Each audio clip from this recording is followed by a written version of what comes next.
uma presença de vocês, parte importante, talvez a mais importante. Vou passar a palavra para a Mariana, para fazer a apresentação do Carlos, e, em seguida, a gente dá início à palestra. Então, vamos.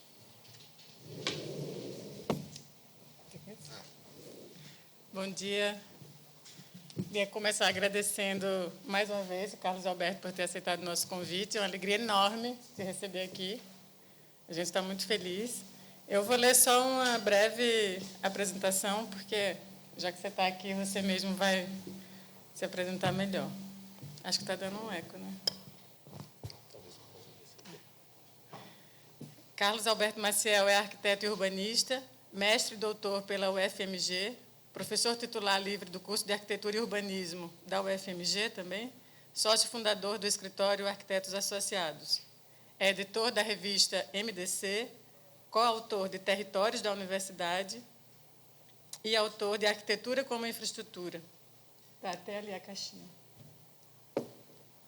Na pesquisa e na prática profissional, discute a obsolescência na arquitetura, abordando temas relacionados à transformação e permanência, à intervenção no construído e à renovação dos edifícios.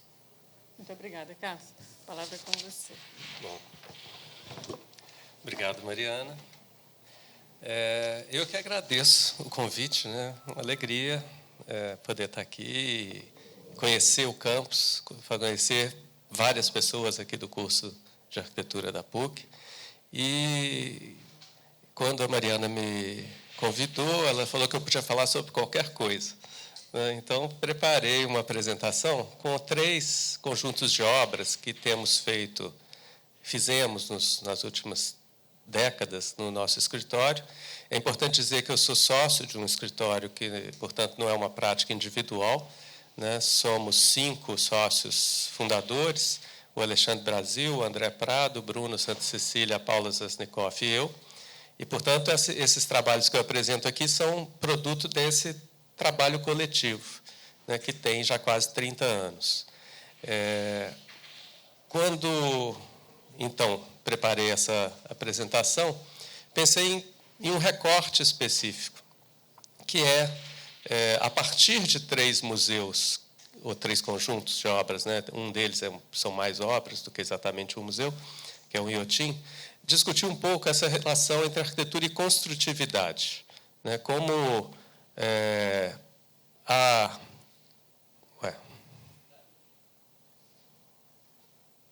Como que eu passo? Tá bom.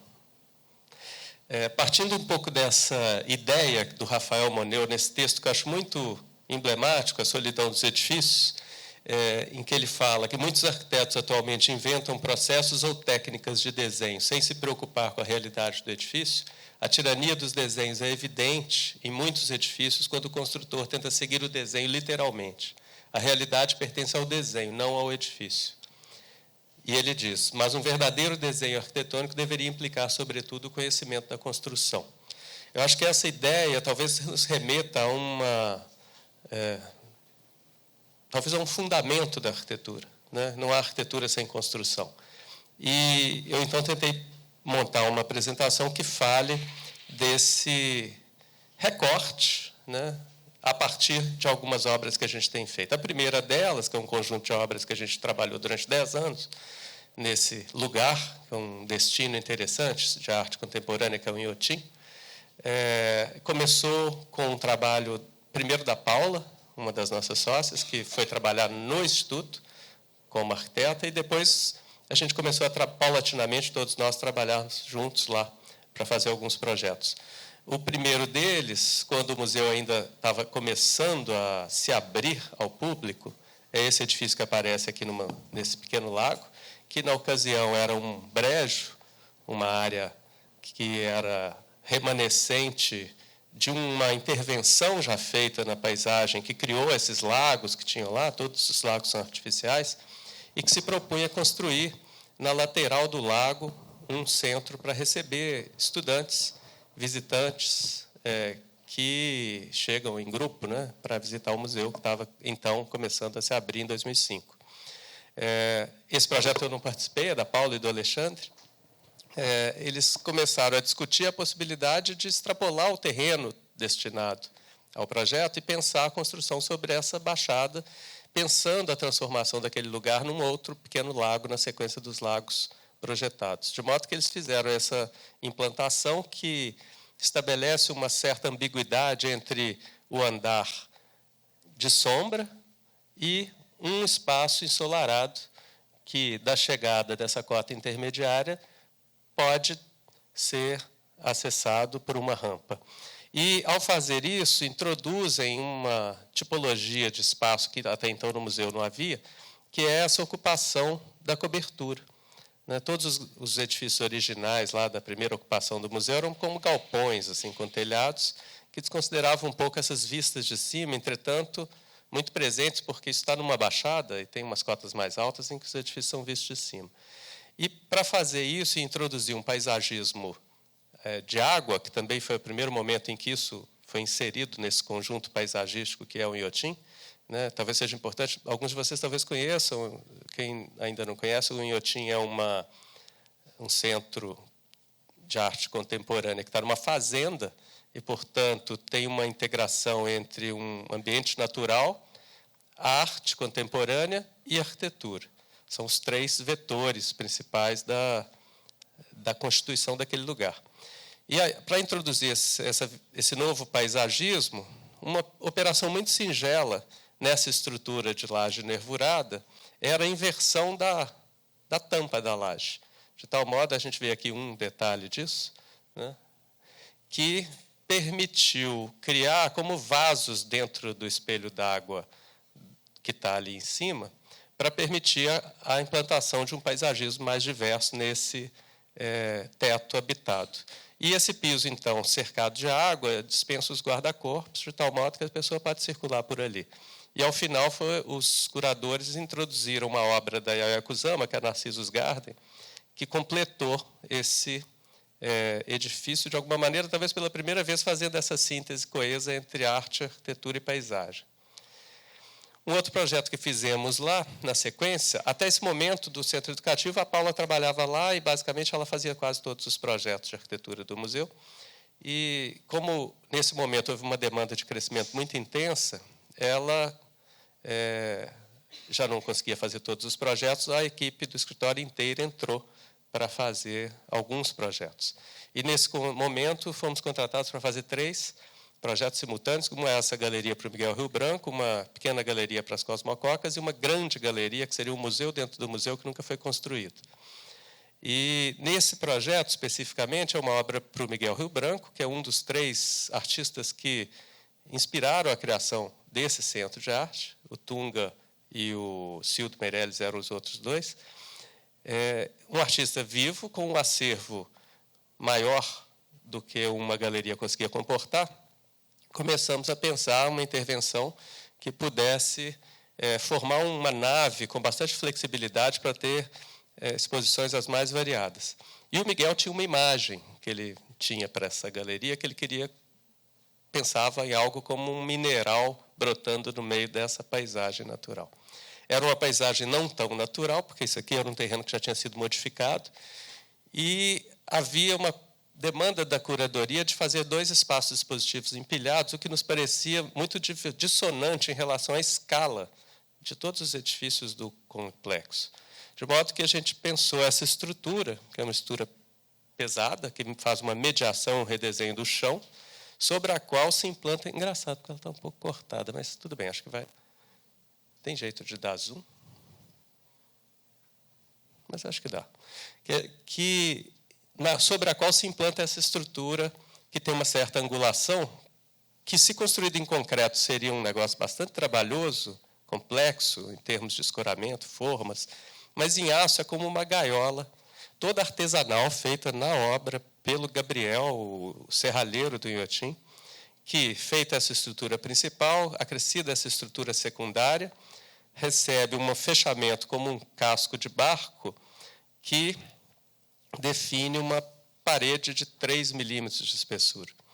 E havia aqui uma discussão com o Miguel de como incluir uma certa certo registro desse fazer, do ato de executar, que não apagasse isso, porque é uma coisa que está muito presente na obra dele. Isso é uma obra dele, que se a gente vê esses espelhos corroídos pelo tempo, né, como que o tempo é algo que produz uma ação sobre os artefatos, de modo que essa construção foi toda feita assim, artesanalmente, essas chapas soldadas, caldeadas, lixadas, e ficaram com as marcas. E, nesse lugar, a gente cria um espaço de intervalo, que é uma discussão que a gente colocou desde o início em todos os projetos feitos nesse lugar, em que havia uma separação muito rigorosa e imediata entre o espaço interior, que era tido como um cubo branco, muito ao modo de um conceito de exposição moderno, e uma ruptura da experiência do jardim. E nos interessava criar gradações entre esses dois domínios, de tal modo que, nesse projeto, a gente eleva a caixa, deixa essa sombra, que mais ou menos continua a ambiência do espaço exterior, e introduz na cota inferior um espaço alto, aqui de 7 metros, a partir do redesenho desse chão, que permite a conformação de uma outra sala com uma outra característica, que é uma sala com uma luz que vem de cima. Para isso, toda essa construção se faz mais pesada e com menos apoios até essa cota, para depois receber aquela caixa mais ampla, com espaços mais flexíveis. E essa piscina, quase é uma piscina aí, né, de um espaço, configura esse lugar, que é um recinto que, para que ele possa acontecer sem nenhum elemento estrutural dessa envoltória de vidro, tem toda uma operação aí para resolver a climatização, por exemplo, que vem de cima e tem que retornar por cima, ou seja, não há dutos que comunicam e nem nenhum elemento que comunica esse ambiente com a caixa superior. Né? Em princípio, na primeira exposição, o Miguel quis fazer essa película jateada, mas há a hipótese de que um dia isso pode ser transparente, e aí a visão atravessa, né, por sobre o edifício. Bom, ali uma vista pequenininha do prédio, ainda com muita presença, né, mas depois as árvores foram crescendo e ele está cada vez sumindo um pouco mais no meio da mata. Um segundo projeto feito simultaneamente é esse para um conjunto de obras do Hélio Oiticic e do Neville de Almeida, que são as cosmococas, que só tinham sido montadas juntas uma vez, acho que aqui no Rio, no projeto Hélio Oiticic, e aqui ganharam uma casa permanente. Assim, né?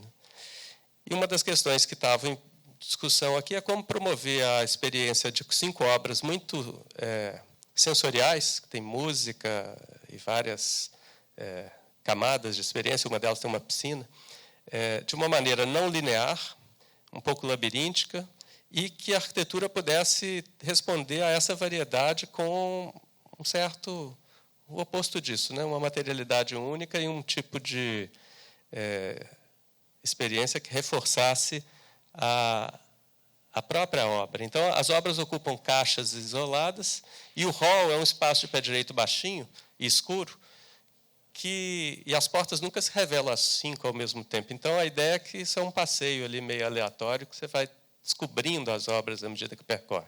E havia no museu a perspectiva de implantar... Engraçado, porque as imagens estão um pouco cortadas, elas são um pouco maiores. Será que é da configuração da tela? Pode ser, né? Mas acho que está indo, né? Está dando para... Tá, bom, vamos lá. Havia uma perspectiva de que a montante desse edifício houvesse um pátio de esculturas, como de fato aconteceu. E a gente, então, pensa esse edifício como esse elemento que não tem muito atributo arquitetônico, essas frestas de acesso, são 4 frestas de acesso, que edita um pouco esse princípio que vem do Peter Zumthor, nas Termas de Vals, né, que ele faz essas caixas que vão gerando umas experiências variadas, e no interstício delas acontece uma espécie de passeio ali. E a gente faz, então, essa organização. O azul aí é um pouco um intervalo meio variado, sem uma geometria definida da circulação, e pensa uma envoltória que tem um revestimento. Poderia ampliar, né? Eu não sei como. Alguém sabe como? Talvez seja do projetor, ou será que é da configuração da tela? Tudo bem? Da casa, você técnico, às vezes você me ajuda. Mas enquanto você corrige aí, eu vou continuando aqui. a ideia era trabalhar um revestimento que, como nas termas também, isso aí, ó. Olha que beleza, mágica. Esse desenho é um desenho extraído do livro do Frampton, do Studies in Tectonic Culture, que eu acho que é uma bíblia importante. Assim. A gente tenta trabalhar com o mesmo princípio que o Zumthor usa também lá nas termas, que é 3 alturas diferentes de pedra que sempre geram o mesmo conjunto, que no caso dele é o degrau. A gente faz isso com uma pedra local, que é a Pedra Lagoa Santa, que basicamente a gente define 3 tamanhos e indica a regra do jogo para os operários. E aí eles fazem a fachada a partir da variação desses 3 elementos. Então, existe uma certa repetição que acaba sendo variada no conjunto. Quem fazia muito isso também era o Atos Bulcão, né? Nas suas estruturas de ladrilho, que ele tinha sempre o que não fazer, mas ele não definiu o desenho final. O desenho era um produto de uma certa aleatoriedade ali do lançamento. E esse edifício, então, se coloca na paisagem de uma maneira meio ambígua. Quem vem de baixo vê um volume, quem vem de cima vê uma extensão do próprio jardim, que era o objetivo de não competir com as obras de escala escultural que teriam ali acima, né, na cota alta do terreno. E a terceira obra nesse conjunto foi a última galeria que a gente fez. Eu acho interessante vê-las em sequência. Nesse livro, eu trouxe esses 2 livros aqui para vocês. Né? Esse livro aqui tem uma introdução do Ângelo Butti, que ele fala isso. Achei interessante quando ele falou isso, eu nunca tinha parado para pensar, que esses edifícios funcionam como uma série. Um próximo o anterior informa o próximo. Né? E esse foi o último que a gente fez, que era uma obra para Cláudia Andujar, a maior galeria que a gente fez lá, e que já tinha, antes da gente chegar no processo, uma extensa discussão entre a curadoria e a artista, em relação aos temas, às obras, e um pouco uma estratégia curatorial e expográfica. A gente começou pensando uma estrutura meio vernácula, que logo a gente abandonou, que isso está no meio de uma mata, que foi parcialmente desmatada, era uma mata de regeneração de capoeira que tinha essa presença aí.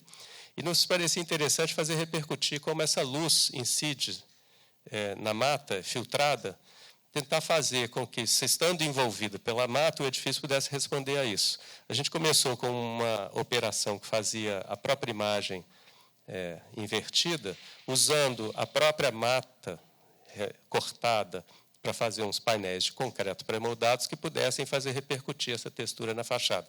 A gente apresentou isso, os curadores falaram, a ideia é boa, mas é muito literal para uma galeria de fotografia. A gente voltou com o rabo entre as pernas para o escritório, né, e fomos repensar isso de uma outra maneira. Então, como que a gente poderia responder à mesma questão a partir de uma lógica construtiva que fosse menos literal e menos óbvia?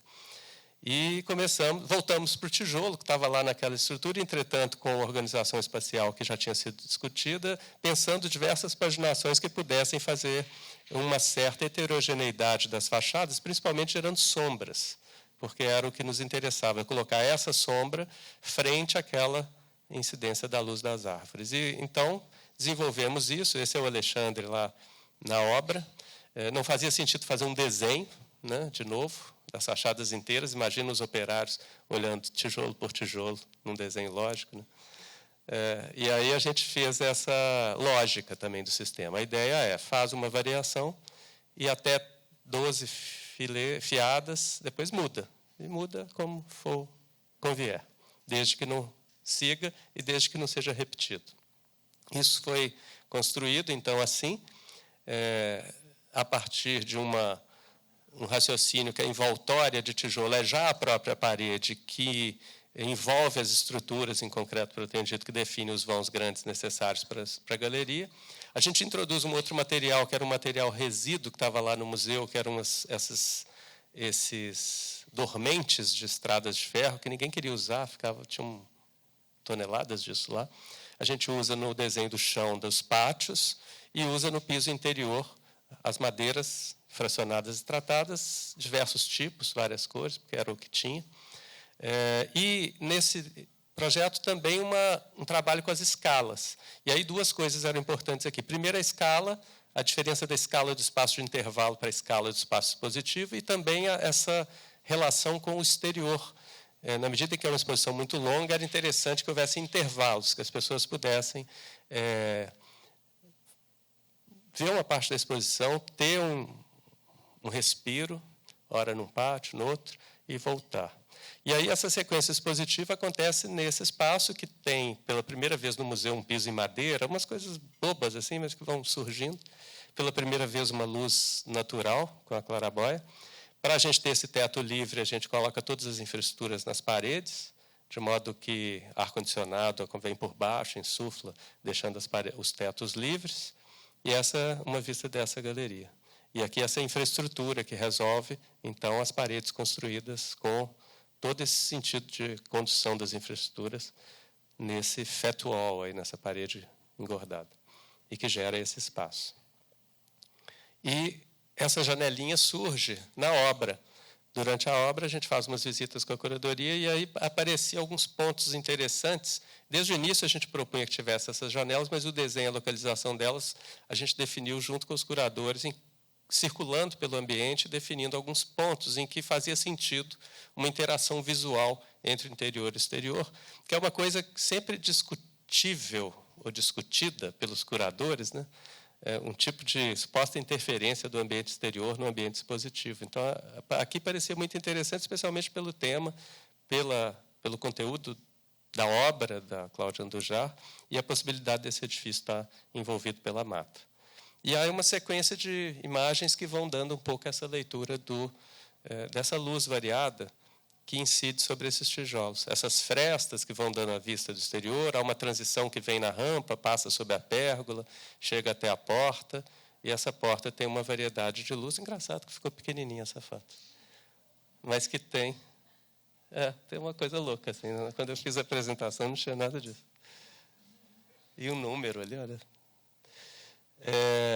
Mas é essa luz que varia permanentemente, né? A depender do horário do dia, a depender da época do ano, nessa experiência do espaço. Segundo a obra, é aqui no Rio de Janeiro, provavelmente muitos de vocês conhecem, já vivenciaram. Né? É um projeto que a gente sempre brincava no escritório, que nunca alguém ia ligar para o escritório e falar: eu queria te contratar para fazer um museu. E aí, uma vez na vida aconteceu, foi esse. Né? O Lucas Belka, que é o diretor do Museu do Pontal, ele sofrendo um impacto tremendo lá no museu, que era depois do Recreio dos Bandeirantes, ligou para o escritório, porque conhecia o Inhotim, o Museu do Pontal tinha uma natureza parecida em relação a essa síntese entre arquitetura e um jardim muito bem cuidado. E eles, então, nos contactaram porque eles tinham um grande problema. Esse é o museu, né, que está aqui na Barra da Tijuca. O museu ele surge com um acervo criado pelo Jacques Van de Beuk, que era um colorista, trabalhou como colorista do Burle Marx, e depois ele fez uma carreira de espaços, estruturas de eventos. E ele fazia essa coleção de arte brasileira. Né? Tem gente que discute até a denominação de arte popular. Né? E ele tinha esse sítio, que é essa casa, e nessa casa ele começou a guardar esse acervo e um dia ele resolveu abrir. E é um acervo, talvez o maior acervo dessa arte específica do Brasil.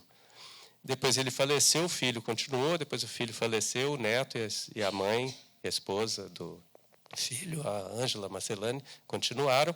E esse museu estava assim quando a gente chegou lá. Né? Era um museu que estava numa inserção de um lugar muito delicado, ambientalmente, porque é muito plano, e com um jardim exuberante, com essa paisagem, né, relevante, enquadrando as edificações muito singelas. E, de repente, por causa da Copa do Mundo, resolveram fazer uma vila de mídia do lado. E a vila de mídia eram uns edifícios de 7 andares, com a cota de chão elevada 1,5 metro. Essa cota de chão provocou esse tipo de situação, que a drenagem, que antes era um negócio delicado, com os canais que cortavam ali aquela planície, passaram a inundar o museu, uma sequência de vezes, e colocando em risco o acervo e colocando em risco a própria construção. A gente foi chamado nesse contexto. A gente está com esse problema, a gente precisa resolver esse problema e a gente não tem dinheiro para fazer isso, mas a gente tem que dar um jeito. E a gente chegou, então, aí, Falou, claro, estamos indo para o Rio semana que vem. Foi assim a conversa. E viemos, né, encontramos, entendemos o problema e fizemos uma primeira proposta que era fazer uma nova edificação nesse mesmo contexto. Aqui é aquela casa original, aqui é aquele galpão que apareceu na foto, esse é o terreno inteiro. A gente pensou, preservando a totalidade das árvores, fazer um pavilhão que pudesse, esse pavilhão, estar elevado de tal modo que, implantado, garantindo área suficiente para todo o acervo e exposição, essa água pudesse subir, o museu pudesse continuar funcionando. Bom, isso foi uma novela, né, de discussões com a prefeitura, até que, ao invés de fazer isso e conseguir um financiamento para fazer isso, depois de outras inundações que estavam pondo em risco a própria arquitetura dos edifícios existentes, eles conseguiram a cessão de um terreno na Barra da Tijuca. E fomos, então, ver o terreno. Era uma tábua, sem nenhuma referência paisagística, do lado de um condomínio fechado, né? Eram aquelas áreas públicas que têm que ser destinadas na urbanização. E, nesse lugar, com muito pouca referência relacionada à paisagem, como no lugar original, tínhamos que implantar. E aí ficamos pensando nessa paisagem, no que é, né? Talvez o Rio de Janeiro seja a própria síntese da ideia de uma paisagem notável, articulada a uma presença humana no território. Pensamos que a gente precisava inventar essa paisagem. Então, redesenhar o chão, implantar um jardim que pudesse, ao longo prazo, talvez propiciar aquela experiência como a experiência original do museu. E, a partir disso, pensar também um edifício que pudesse crescer com o tempo, porque eles não tinham recurso para fazer um prédio que era o plano original deles. Então, pensamos um sistema modular, com uma alternância de planos de concreto, vazios, que pudesse interiorizar a vegetação de tal modo, enquanto a gente não tem um parque, a gente poder ter uma experiência do verde desses microclimas dentro do próprio museu, e algumas infraestruturas básicas, e, com isso, desenhar um núcleo principal com todo acervo, exposição, educativo, auditório, e uma segunda fase com uma área para lojas e apoios, restaurantes, e uma marquise. Tudo isso articulando água, variação topográfica e vegetação. Bom, isso foi naturalmente pensado em fases, porque o investimento, que era uma contrapartida dos construtores daqueles prédios lá que detonaram o museu original, não era suficiente para construir tudo. E, então, desenhamos o executivo da fase 1, que é o que foi, de fato, construído a partir daquele conceito. O paisagismo foi feito pelo escritório Burle Marx, contratado pelo museu, e que, por uma questão de facilidade de manutenção, aboliu a presença da água, que estava na ideia original, mas manteve as variações topográficas, e que talvez seja o lugar mais legal aí desse museu, que é onde tem as festas, né? É um museu muito vivo, é muito interessante. Isso tudo foi construído a partir de umas formas padrão, porque tinha que ser uma construção muito econômica, uma estrutura metálica que entra ancorada nessas paredes pilares. Há duas alturas de estrutura, então a gente consegue ter duas escalas de espaço, para os espaços administrativos e para os expositivos, e havia uma enorme discussão nesse momento de como fazer esse museu funcionar com o pessoal do museu e da conservação das obras, porque no museu original não havia climatização. E eles pensavam, talvez, em fazer essa exposição climatizada para gerar um atendimento àqueles estándares de museus internacionais e tal. E, ao final, a gente resolveu não climatizar. Acho que foi uma decisão muito interessante. Primeiro, porque o acervo não era climatizado. Segundo, porque os outros museus, na época, fizeram um levantamento breve, aqui no Rio de Janeiro, que tinham acabado de inaugurar, gastavam R$300 mil por mês de energia, e eles gastaram 15, não climatizando. Sendo um museu privado, que depende de Lei Rouanet, enfim. Parecia muito sensato ter esse museu que trabalha nesse limite da escassez. E, para isso, os pés direitos são altos, há venezianas de ventilação, e o edifício acontece entremeado por esses jardins, e ele tem funcionado. Assim. E o que eu acho mais legal dele, que tem funcionado, é o fato de que, em 3 meses, ele atingiu a visitação equivalente a 1 ano do museu anterior. Né? E eles têm uma programação cultural que torna essa praça bastante viva, que eu acho que é talvez a questão principal. Tem uma frase do Burle Marx que eu acho muito interessante e que a gente sempre repete quando a gente mostra esse museu, que ele falava que no paisagismo o tempo completa. Eu acho que aqui a arquitetura também o tempo completa, né? Que ela é feito um fragmento dessa arquitetura, mas a partir de um raciocínio sistêmico que permite, talvez, que esse edifício possa ir se transformando e crescendo no tempo, sem perder os seus principais atributos. Essa é uma vista dele da praça, vazia, né? Mais bonita quando está cheio de gente, mas os fotógrafos de arquitetura gostam do espaço vazio. Aqui tem um auditório, né, que é uma sala multiuso, assim, que está no nível do chão, que funciona muito integrado à praça. Em cima, um espaço que está previsto para um restaurante, para uma sala de educativo, daí essa arquibancada que sobe, dá para chegar a grandes grupos. E a gente sempre pensou que a chegada seria por aqui, entretanto, a chegada é pelo outro lado, porque o estacionamento está do outro lado, então já se consolidou um pouco a chegada por essa praça no meio do prédio, já que não fez o fundo, seria um pátio interior. E, provavelmente, se o edifício crescer, ele não vai ter aquela conformação que estava no projeto original. Ele vai preservar essa condição de esse acesso pelo outro lado. E aqui a gente vê um pouco essa variação das escalas. O único lugar que tem 2 pavimentos está na frente, porque ali tem uma única vista de paisagem possível, que é a Pedra da Gávea lá longe, assim, quando a gente sobe um pouquinho. Então, é o único resgate de paisagem que era um dado para a gente muito importante quando a gente conheceu lá aquele museu original. Essa exposição ela é uma nave, né, que tem essa variedade de espaços que é ocupada por uma expografia que eles fazem, eles já sempre fizeram as suas próprias expografias, esse átrio de chegada e aqui um espaço expositivo. E aí o detalhe que mais me agrada desse projeto, assim, o grande problema deles era a água, né? E aí a gente pensou essa estrutura com essas vigas e esses planos que soltam, e no limite eles soltam assim a largura suficiente da viga da estrutura e da calha, e as águas então são todas jogadas para fora. A ideia é que elas caíssem no lago, hoje caem no jardim, funciona, né? É bonito que já isso participe assim um pouco da experiência do edifício estando ali, e por trás e embaixo dessa calha tem um vidro. Então quem está dentro, quando o dia da chuva, percebe a água, né, se descendo ali nas correntes. Bom, aí o último projeto que eu trago é o mais recente que a gente fez, a Pina Contemporânea, em São Paulo. Foi um processo interessante, assim, que a Pinacoteca, desde 2010, tinha a perspectiva de fazer um museu destinado à arte contemporânea, no espaço contíguo à Pina Luz, né, que é esse prédio que parece à direita, que tem a intervenção do Paulo Mendes da Rocha. Nesse contexto, isso aqui é o conjunto de raios de influência de bens tombados nessa região. Então, a gente tem a Estação da Luz, o Jardim da Luz, propriamente, que é um dos mais antigos jardins públicos da cidade de São Paulo,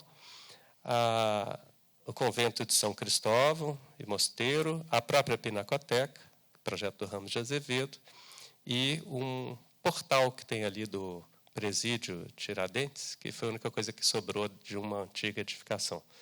Esses são os raios de influência do patrimônio estadual, do Condefat, que tinham que ser respeitados. Acho que essa imagem mostra um pouco da responsabilidade da intervenção nesse lugar.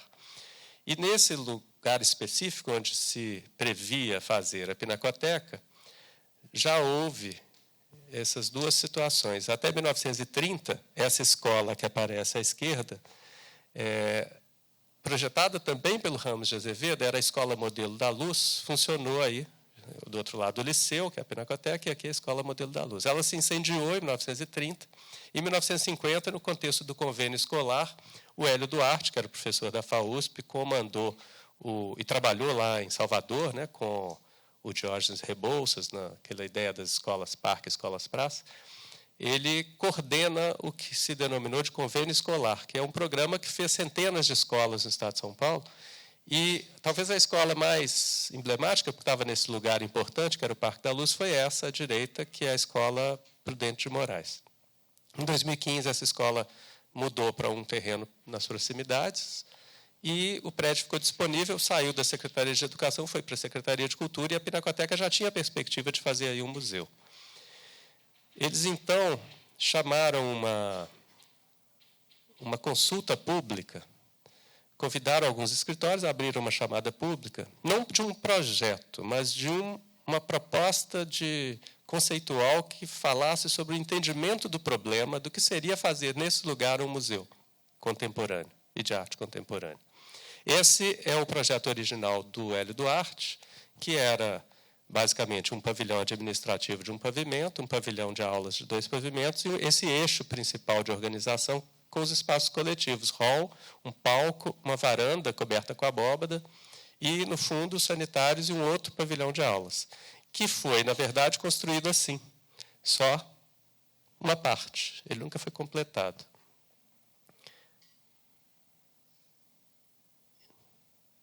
Bom, o que eu estou fazendo aqui de errado?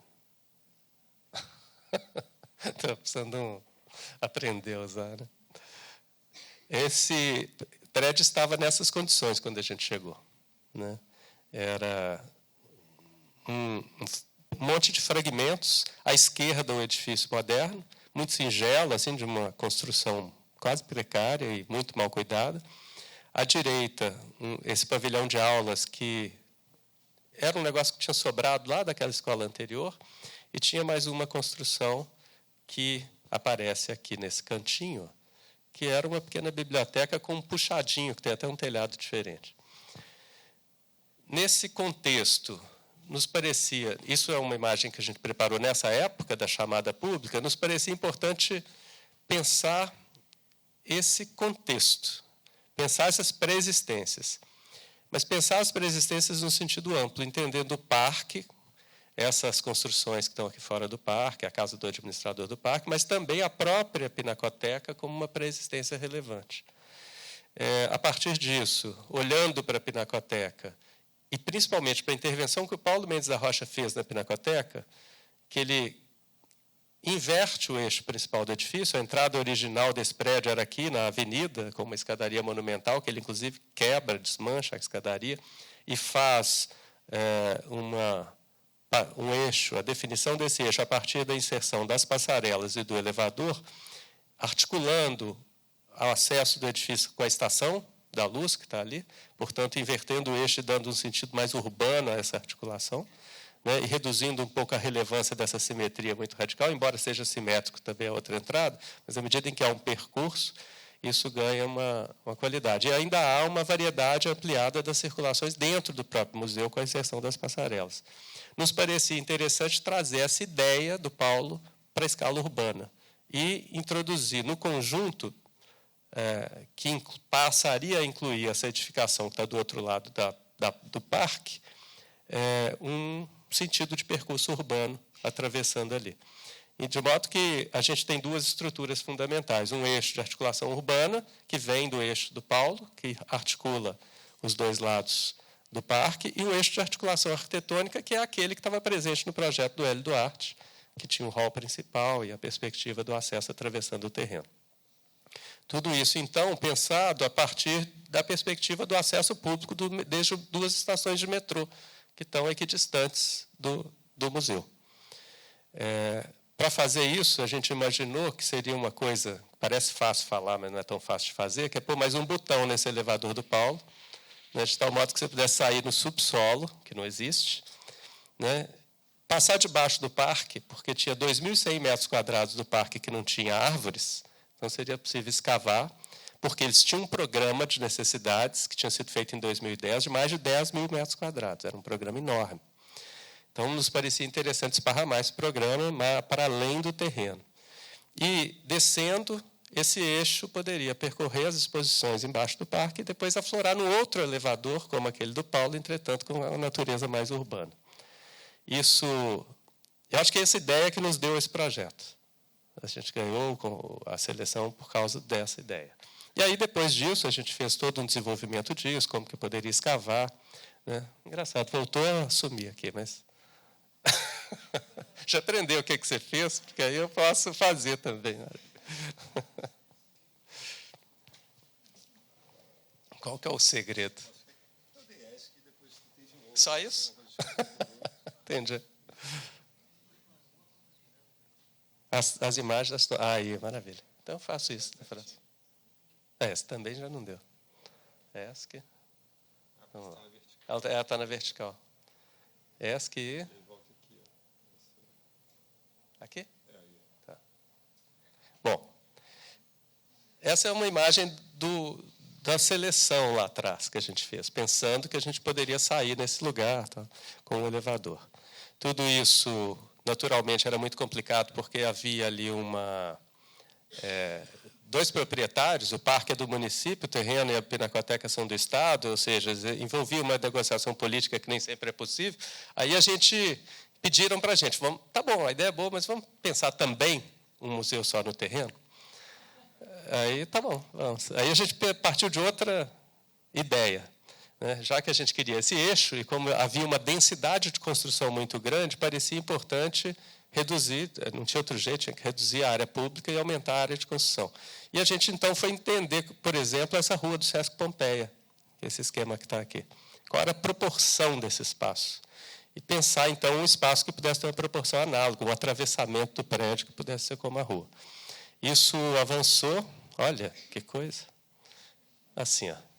Esse projeto foi desenvolvido, porque um dos requisitos daquela seleção original era refazer o programa de necessidades que eles tinham lá de 2010, que era um museu gigantesco.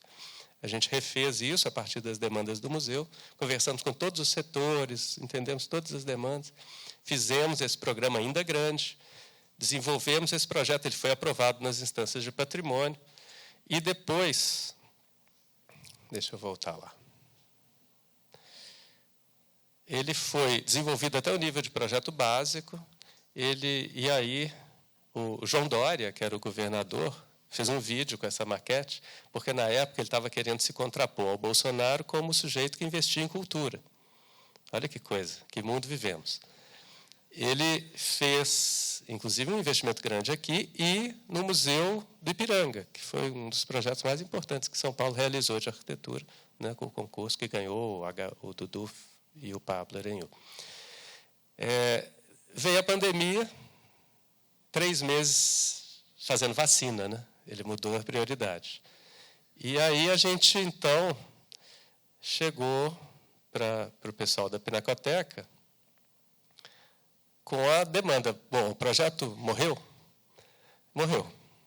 Não vai acontecer. Agora o Dória quer fazer vacina. Nesse meio tempo, as aprovações junto ao patrimônio apontaram uma demanda. Tudo foi aprovado, entretanto, pediram que a gente fizesse a prospecção nesse galpão do fundo. Porque eles tinham a expectativa que talvez tivesse alguma coisa remanescente do projeto original. O que, de fato, se comprovou. Então, nesse ínterim em que estava parado, a gente descobriu essas estruturas que estavam todas escondidas no forro, emparedadas, porque fizeram uma sequência de salas, do que era originalmente uma varanda. A gente, então, nesse momento, com o projeto morto, a gente procurou a Pinacoteca e falou, e se fizéssemos um projeto menor? E eles, então, gostaram da ideia. A gente ofereceu à Pinacoteca uma revisão integral do projeto. Aquele projeto morreu, e a gente fez um outro, partindo disso, dessa estrutura, como a possibilidade de definir uma geometria e uma preservação de mais elementos do terreno, reduzindo significativamente a área de mais de 10 mil para em torno de 4, 5 mil metros quadrados.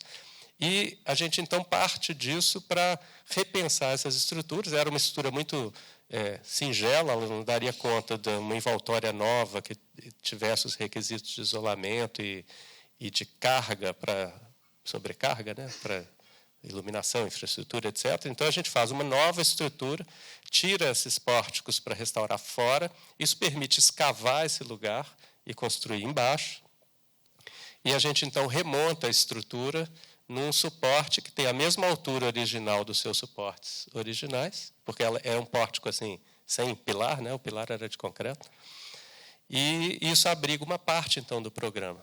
Aqui um espaço expositivo, mas também lojas, salas de educativos, sanitários, que é o que aparece nessa planta ao fundo, né? E isso completa, então, um elemento de fundo que faz uma frontalidade nova para o parque, que antes era um fundo.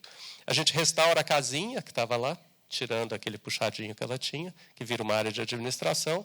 A gente restaura o prédio moderno e dá a ele o uso dos acervos, né, porque é um edifício com uma estrutura independente que permitia suprimir alvenarias e fazer naves ambientalmente mais controladas. Então, aqui tem uma reserva técnica, que a Pinacoteca tem uma série de espaços alugados, porque o acervo é enorme, né? É o museu mais antigo, o Museu Público de São Paulo.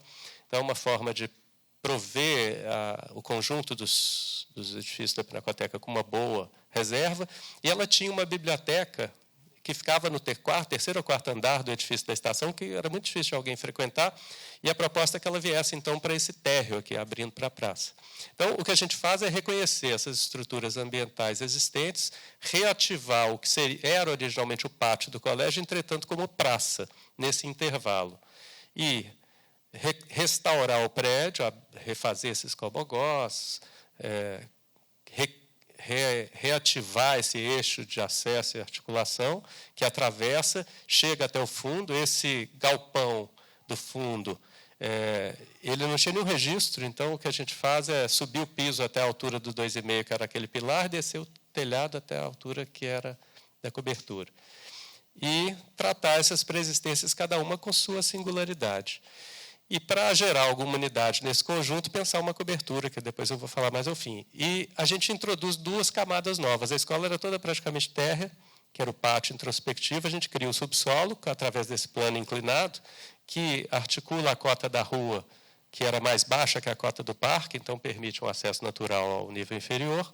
E, na cota do jardim, a gente estende a praça.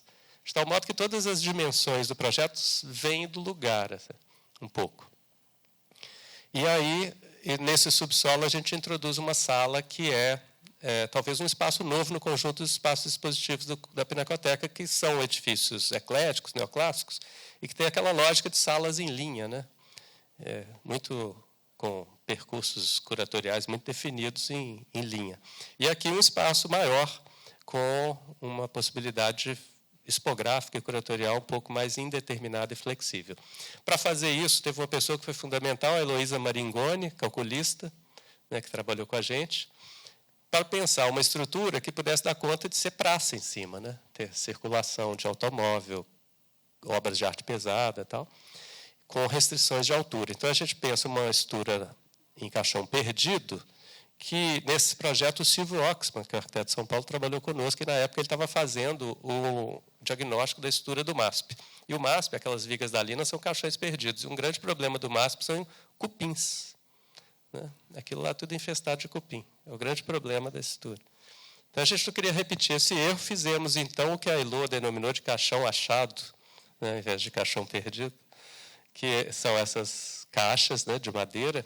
E a gente não queria repetir também uma lógica de construção que gera resíduos, né? Você fazer tudo isso de madeira, desmanchar, jogar fora a madeira e ficar com o concreto.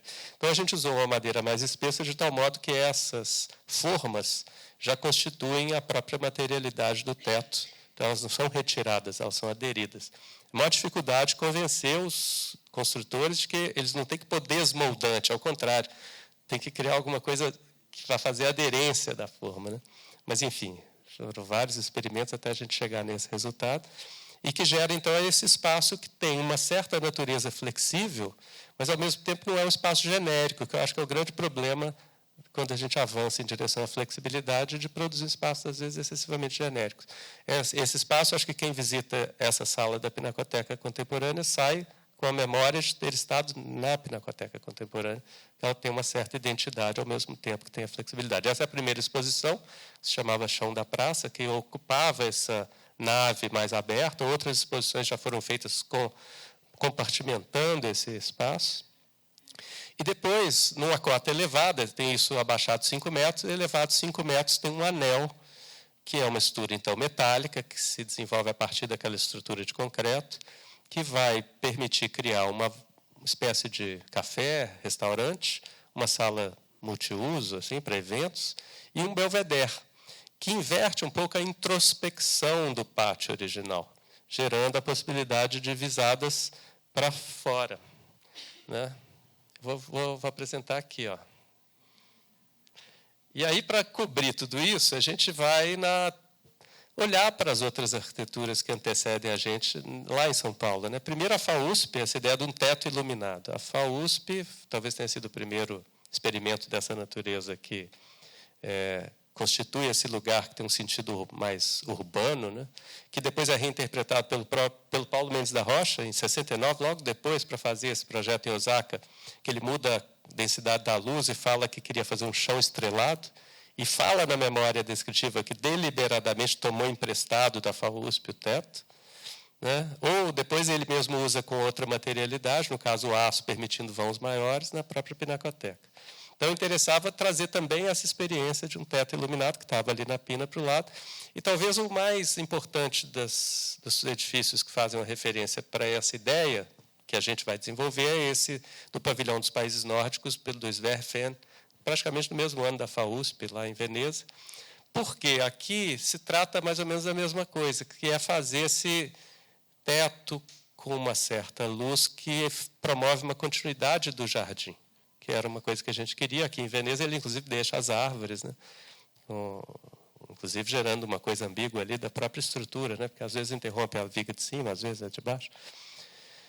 Isso tudo pensando numa materialidade nova, que pudesse ser mais delicada e que pudesse, ao invés daquela luz uniforme e homogênea que tem lá no Sverfen, uma forma de responder a essa luz heterogênea do parque.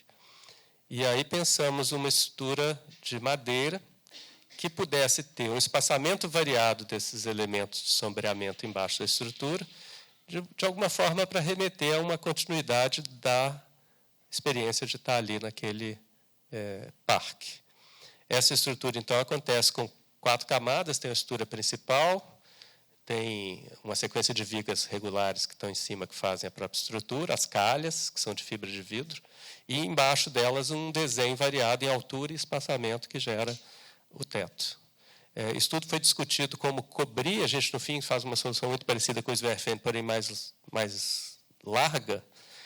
A gente discute com os fornecedores para poder achar a fibra de vidro que tem a densidade, a espessura e a coisa correta, faz um mock-up na obra e produz essa estrutura. Vamos voltar lá. Que que tem sempre peças padronizadas e, quando a gente precisa de maior vão, um reforço com a estrutura metálica, né? Há uma certa regularidade dessas peças que fazem a própria cobertura e depois isso recebe essas calhas que vão lançar as águas para uma calha central e para 2 calhas laterais. Deu problema de novo. Vamos lá. Agora eu aprendi. Isso vai, então, resultar nessa cobertura que, com a madeira, adquire uma certa qualidade ambiental, né, mais quente, assim, que nos agrada muito, que faz um pouco pelo menos tenta uma ideia de continuidade com a experiência do parque. Tudo isso... Nossa, está difícil. É isso, está cada coisa de um tamanho. Vamos lá, vamos tentando. Esse belvedere acontece nessa cota elevada e esse espaço interior é um espaço livre, né, que é, inclusive, acessível a qualquer pessoa. Você não precisa de ticket para atravessar isso aí, né? Então, é um sentido que está por trás do nome Pina Contemporânea, que não é porque tem arte contemporânea. Esses curadores sempre falaram isso. Assim, a ideia de um museu contemporâneo. Um museu que, num lugar vulnerável, pode abrir as portas, acolher as pessoas, e tem nessa praça, de um lado, a biblioteca, de outro lado, o educativo. Ou seja, existe uma ativação desse lugar que é feito a partir de uma ideia de museu, né? E, por isso, foi muito importante a interlocução com o museu. É um museu que tem uma equipe espetacular, assim, que consegue manter isso aberto, apesar de todas as resistências possíveis que vocês podem imaginar, inclusive dentro do próprio museu, né, porque tem dificuldades de manutenção, os banheiros estão expostos, abertos, qualquer pessoa entra, enfim. Mas é muito interessante como isso é levado. E aí, para concluir, tem uma sequência de imagens aqui, que eu acho que é legal, que é de fora, a gente dando um giro no museu. Então, a presença dessa cobertura nessa frontalidade do edifício moderno, ele está limitado à altura do volume mais alto, está recuado de tal modo que preserva o protagonismo do edifício original. Isso era como era... Está difícil, hein? Isso era como era a frente ou as costas da escola para o parque. Você imagina, o parque histórico mais importante da cidade de São Paulo tinha um barracão de fundos, né? E aí o que a gente faz vai ser difícil. É isso. Eu vou aqui assim, ó. Tá? A gente tenta criar uma nova frente com mais dignidade, que tem inclusive um ponto aqui que a loja pode se abrir para o parque, de tal modo que isso continua. Depois, do outro lado também, dá para ver, né? Pequenininho. Também é muito feio, melhor ver pequeno mesmo. Né? Esse outro lado, também fechado, que depois a gente produz essa integração, que eu acho que é o lugar mais legal. Apesar de ter aquela entrada do Cobogó, acho que essa é a entrada mais legal, que a gente sai da estação, percorre o parque, e esse cantinho do parque era um cantinho morto, assim, porque ele era um lugar ilhado, e agora passou a ser muito vivo, e a maior parte das pessoas chega muito por aqui por sair do transporte público e, naturalmente, entrar no parque. De modo que, talvez a coisa mais importante desse projeto não é o projeto em si, mas é a ativação que ele permite, uma certa regeneração do próprio parque como espaço público e como extensão. Já havia aqui as obras de arte e que elas passam a estar relacionadas diretamente com o museu. Bom, é isso. Né? Obrigado. Acho que a gente pode conversar um pouco. Né? Obrigado.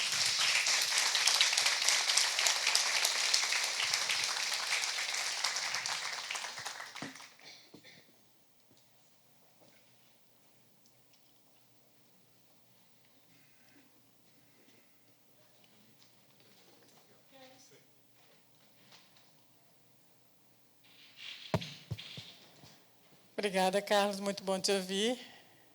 Alguém gostaria de começar a sessão de perguntas?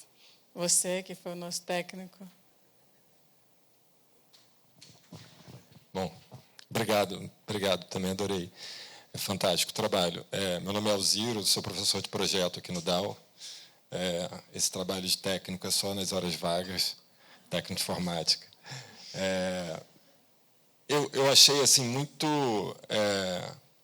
uma dimensão, assim, enquanto eu via sua fala, eu fiquei lembrando dos espaços que eu pude visitar. Acho que a Pina Contemporânea é a única que ainda não consegui. E tem uma dimensão muito lúdica do trabalho, assim, talvez por eu ter visitado com as minhas filhas, assim, mas a memória que eu tenho do edifício e a experiência que elas tiveram, assim, então realmente quando bota as fotos que você tem do museu do Pontal, não faz jus ao projeto, né? Eu tive lá inclusive esse final de semana, assim, então era um acontecimento, Festival Amazônico. O Lucas é um cara brilhante, fazendo um excelente trabalho. E eu acho que o projeto contribui muito para isso também, essa dimensão lúdica, né? Que você trouxe uma dimensão construtiva, mas que eu acho que reflete talvez também essa dimensão lúdica através da construção. Eu não sei se isso é uma pergunta, assim, mas é uma coisa que eu talvez você pudesse comentar um pouco.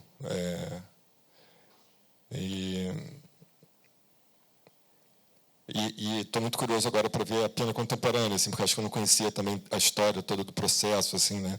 E fiquei imaginando como a arquitetura é uma luta, de certa forma, né? Vocês chegarem no momento e falarem, olha, a gente faz a revisão e vamos tentar tocar isso para frente, e reconfigurar o projeto e, de fato, tornar a arquitetura possível, né? Então, tem uma coisa também de lutar pela arquitetura através do desenho, do projeto, da ideia de construção, assim.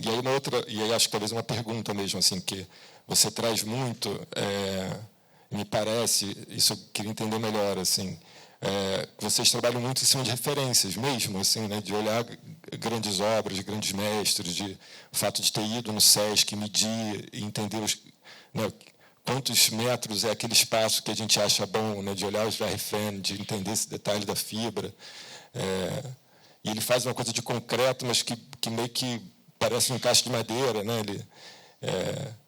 Então, eu queria entender se isso é uma coisa, como é que isso acontece no escritório mesmo, no ofício, assim. Essa busca de referências, são 5 pessoas trabalhando juntas o tempo todo, cada uma com as suas referências, ou são equipes menores, como é que isso acontece um pouco nessa operar através de referências, assim. Acho que é isso, não sei, ficou meio vago, talvez. Bom, não, muito bom.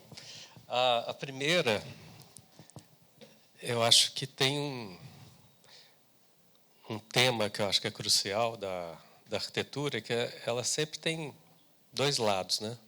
Um lado que é a base material, que suporta a vida, outro lado é a apropriação, né? E eu acho que raramente o nosso trabalho incide sobre a apropriação, porque a apropriação, se a gente projetar, ela não é apropriação, né? Ela não é livre, se ela for projetada. Então, esse é talvez o argumento da minha tese, que eu trouxe um dos livros aqui, a tese Arquitetura como Infraestrutura, que é pensar que, pelo menos no nosso trabalho, no nosso escritório, a gente procura incidir sobre essa parte material que vai propiciar a apropriação. Mas, para que ela possa propiciar mais opções de apropriação, ela precisa ter um certo grau de abertura e indeterminação. Se ela for muito funcionalizada e determinada, essa apropriação não pode acontecer. E aí, isso nos permite chegar numa outra frase do Rafael Moneu, naquele mesmo texto que eu pus no início, que ele fala que inclusive o título do texto, né, que é a solidão dos edifícios, que quando a obra acaba de ser feita e o arquiteto vai embora, o edifício vai viver a sua solidão e todos os discursos vão se desvanecendo e o que fica é a obra e a matéria edificada, né? Então, eu acho muito legal quando esse segundo momento, que é o da apropriação, que você vai lá e vê, e não interessa quem fez o prédio, interessa é a vida que está lá, que continua, porque interessa muito mais o Lucas e a Ângela, que criaram o museu, que lutaram para construir, que depois põem aquilo para funcionar, como ativadores de uma vida social e que o edifício vai virando um pano de fundo para isso, né? E aí isso nos leva a um outro tema que eu acho que é muito caro para a gente, porque somos 5, agora 8, tem mais 3 jovens, é que a autoria é um grande problema para a arquitetura, né? Essa ideia do autor, do arquiteto-autor. Quando a autoria passa a interditar a vida, né? Quando a autoria passa a impedir transformação do edifício. Então, a perspectiva do edifício que está incompleto é muito interessante, que é o caso do Museu do Pontal. Ele vai seguir ali uma vida dele, talvez feito até por outras pessoas. E isso aparece na Pinacoteca também, porque quando você vê quem é o autor da Pina Luz, o Ramos de Azevedo ou o Paulo Mendes da Rocha, né? Quem é o autor dessa Pina contemporânea? O Ramos de Azevedo, que tem aquela estrutura, o Hélio Duarte, que fez o prédio moderno, ou a gente? Como se dá essa soma de contribuições para a constituição de um todo que transcende a vida de um sujeito, né? O edifício vai ficar lá, a gente vai morrer, ele continua. Então, eu acho que isso coloca essa discussão que eu acho que é muito legal, né? Acho que, não sei se é mais uma conversa que uma resposta, né? Mas eu acho que é um ponto que eu acho interessante quando a gente vai pensar o que é o produto do trabalho do arquiteto. Sobre a questão das referências, um pouco passa pelo mesmo lugar, né? Que assim, a gente não inventa nada, né? É uma ilusão. Então é melhor dar o crédito, né? É melhor dar o crédito. É basicamente isso. Assim. Então a gente assim, é melhor começar um projeto olhando para o Sverre do que começar um projeto olhando para um prédio vizinho ordinário, né, que não tem lá uma grande qualidade, né? Eu acho que o mundo... Eu dou uma disciplina de projeto que chamo de desenvolvimento tipológico. Cada semestre eu pego um arquiteto diferente e os alunos têm muito o hábito de trazer referências, né? Obra análoga, umas coisas assim. Eu falo, olha, gente, a referência aqui é eu que estou trazendo, tá? Então, esse semestre a gente está estudando o Rino Leve. Semestre passado foi o Sérgio Bernardes. Então, eu escolho 5 obras e falo, ó, vocês vão trabalhar essas obras, essas são as obras análogas. Vamos entender a ideia que está por trás e vamos ver se essa ideia pode nos permitir fazer outras coisas. É um pouco um exercício para desconstruir esse mito da originalidade, da criatividade, que eu acho que é muito nocivo, assim, né? Porque se você for inventar a partir do seu repertório que está em início de formação, dificilmente você vai fazer alguma coisa boa. Então, é melhor começar de um trabalho que você possa reconhecer como notável, né? O mundo ficaria melhor se a gente preferir não inventar, né? E partir da referência.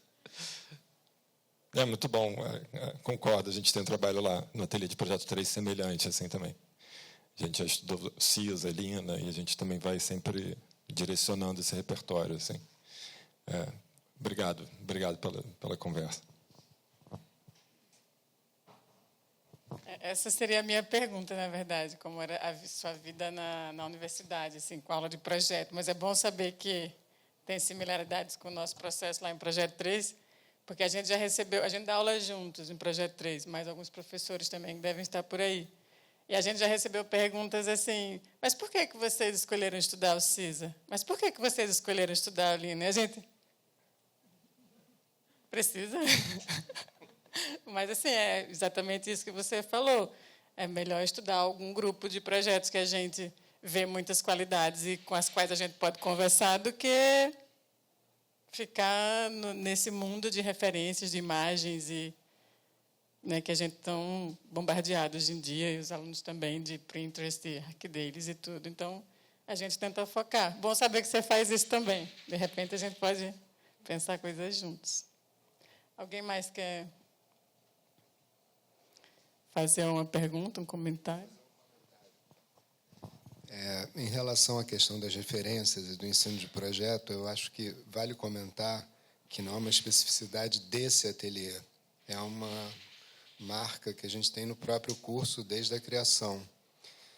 Logicamente que a grande dificuldade é você realmente estudar a referência e se distanciar da imagem da referência. Esse é que é o assunto que mais candente quando a gente está com os alunos, sobretudo nos ateliês iniciais, né? Então, acho que é um trabalho muito importante, né? No sentido, como a gente poderia usar a expressão onde eu tomei contato com esse tipo de processo, que é a maneira de, entender a maneira de, o modo de operar. Isso que é a chave, né? E tentar, nessa questão tipológica, operar sem achar que não está sendo criativo, sobretudo, né? Porque tem essa invenção do gênio criativo, que é uma coisa que você já está comentando mesmo no registro de quem é a autoria. Passa por aí. A gente desmobilizar isso, desmobilizar a figura do arquiteto como central no processo de projeto, vide Elô, não só aqui, Ipiranga, anexo do MASP, para mencionar a Elô. Temos outras. Então, é um comentário breve, mas importantíssima essa coisa da referência, porque é um assunto. Cuidado com elas também, para não virar imagem. Muito bom. Que é a diferença entre ideia e imagem, né? Assim, não se trata de reproduzir a forma, mas de compreender as ideias que produzem a forma. O Amilcar de Castro dizia uma coisa muito legal quando perguntaram para ele qual era a relação das obras dele e do Franz Weismann, de quem ele foi aluno. Ele falou, olha, às vezes ideias semelhantes geram formas diferentes, e às vezes ideias diferentes geram formas semelhantes. Acho que é o segundo caso. Ele falou dele na relação com o Franz Weismann. São ideias diferentes. Por acaso tem uma outra escultura que se parecem, mas assim é outra coisa. E eu acho que esse tema da referência, que é, no fim, um exercício de alteridade, ele talvez seja muito importante para as novas gerações que vão predominantemente intervir no existente. Né? Essa é uma pesquisa que a gente está começando agora lá na UFMG, que é o Brasil, daqui a 10 anos, começa a diminuir numericamente a população. A gente é um país, hoje quase 90% urbano.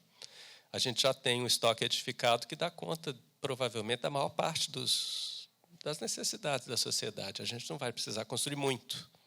Então, por outro lado, a gente tem um estoque em processo de obsolescência. Né? Os centros urbanos, você tem um outro estoque em processo que não é um processo de obsolescência, mas que é uma construção substandard, né? Porque informal, desprovida da presença do poder público e tal.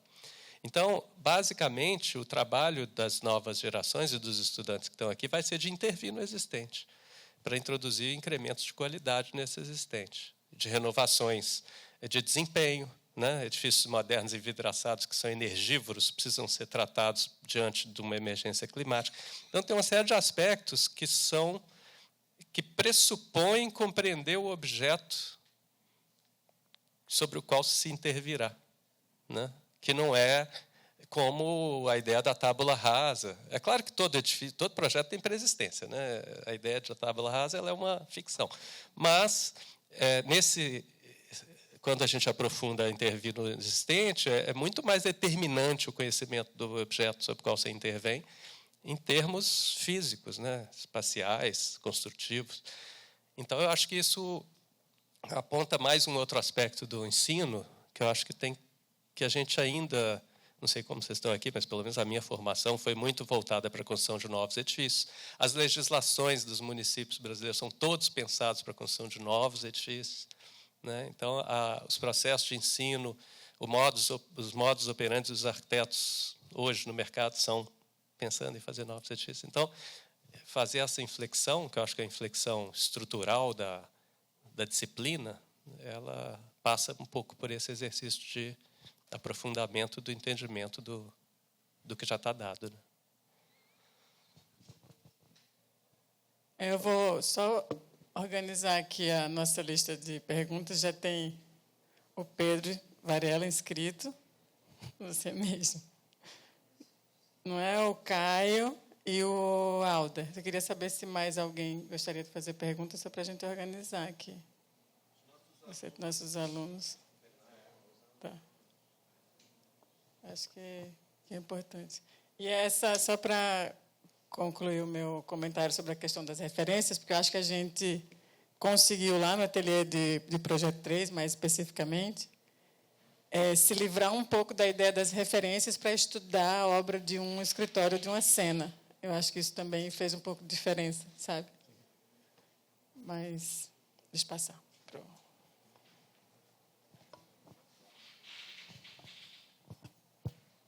Obrigado, Robin. Eu vou ser bem breve, porque para ver se dá tempo aí dos alunos também perguntarem. Como eu não sou professor da casa, eu vou me dar esse direito de pedir a palavra. Robin, eu acho assim, eu tive o prazer assim, né, de começar a conversar com você há uns 10 anos atrás, quando você generosamente nos recebeu no seu escritório, a mim e ao Caio.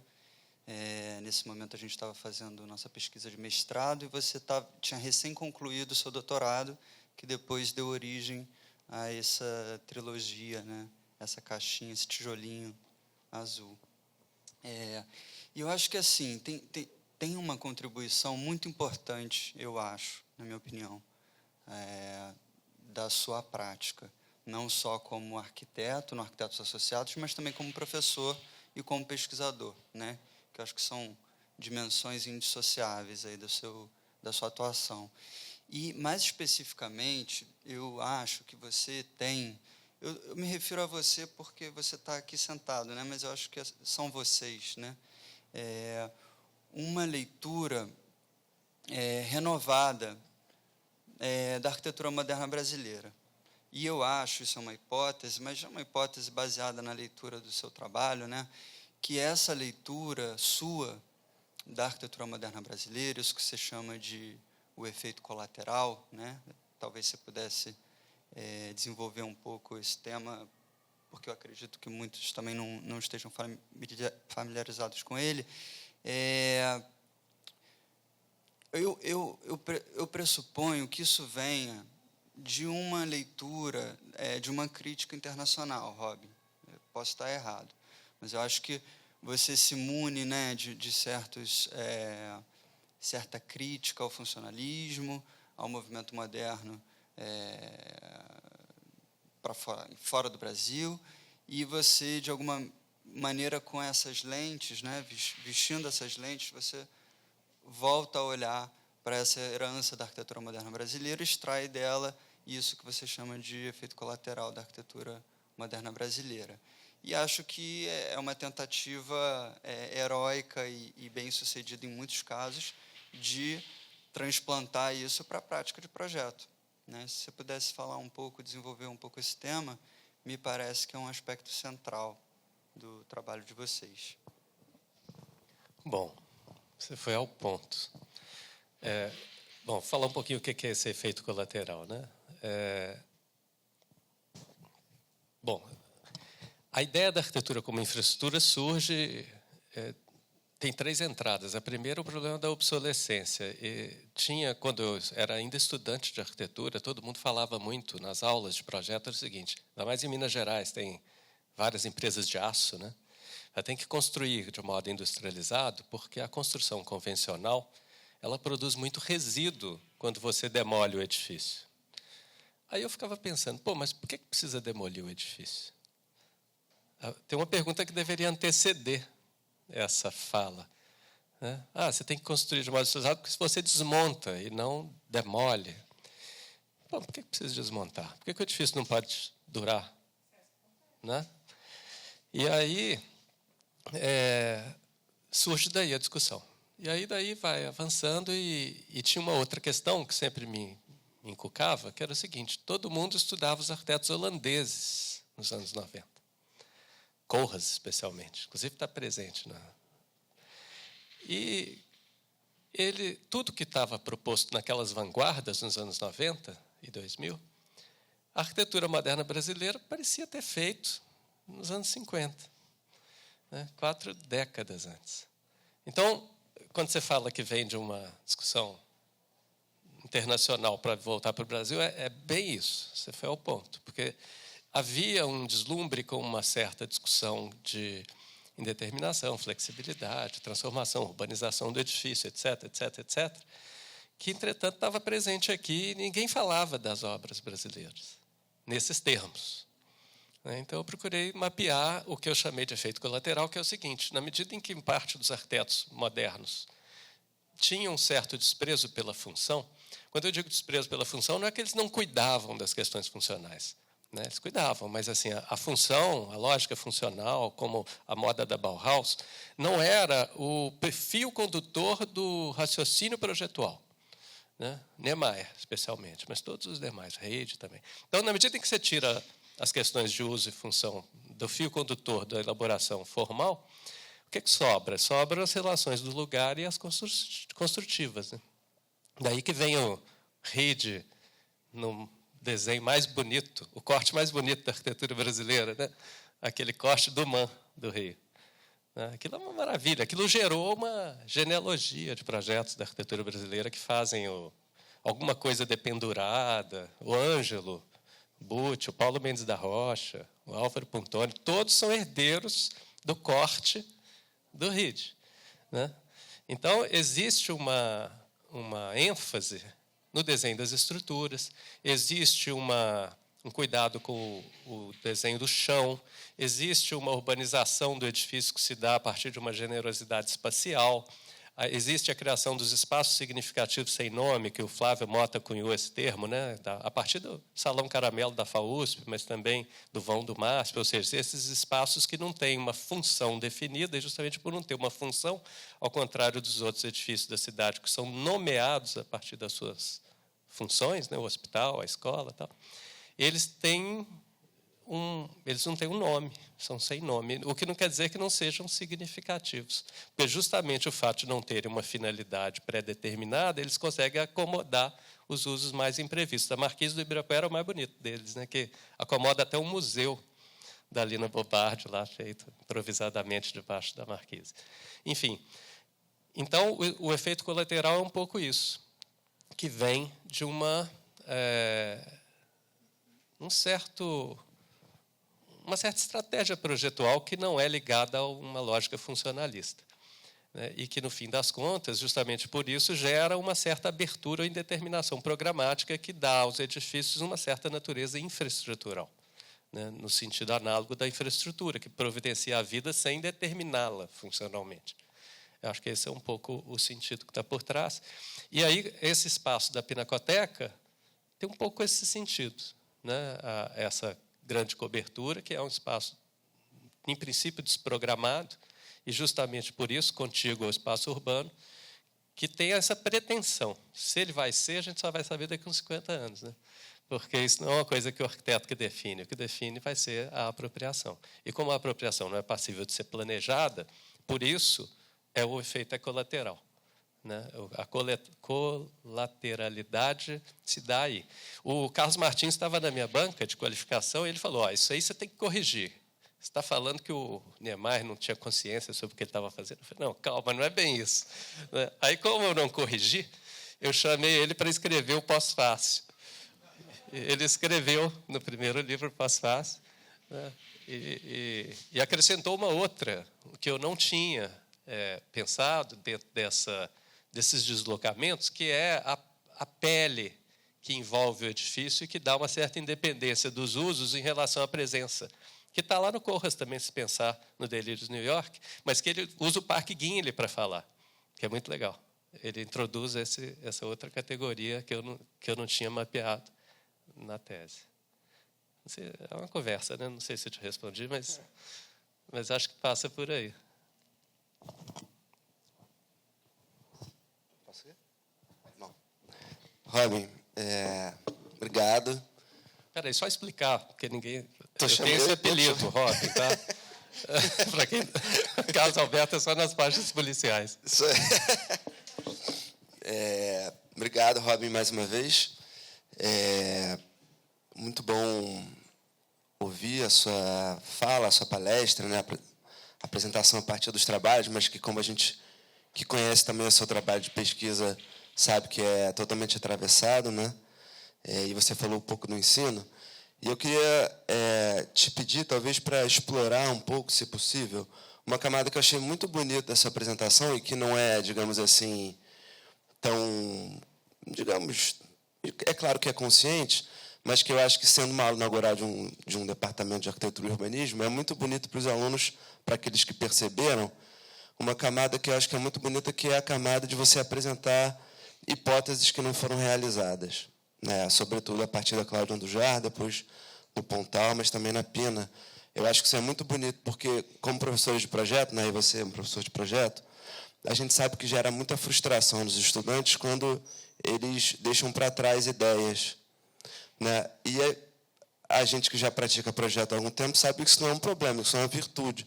Quando você entende que tem algo a ser desenvolvido de outra forma ou a partir de alguma ideia que, por alguma razão ou econômica, e aí na vida real, óbvio, né?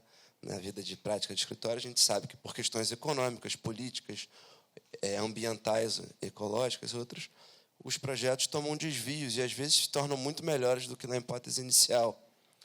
E eu achei muito bonito isso, porque muitas palestras que a gente vê são palestras de produtos, né, de arquiteturas que se apresentam através de uma imagem acabada, né, e eu acho que você revelou muito essa escavação que vocês têm no escritório, de não abandonar, mas de entender isso como uma grande qualidade do trabalho, né?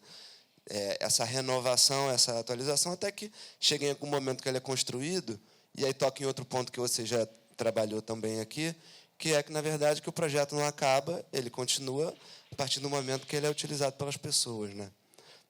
Então, e eu acho que isso é uma dimensão muito bonita. Assim, eu queria perguntar, na verdade, se você puder explorar um pouco essa camada do processo de desenho de projeto, essa ideia de frustração, que, na verdade, é uma qualidade, né?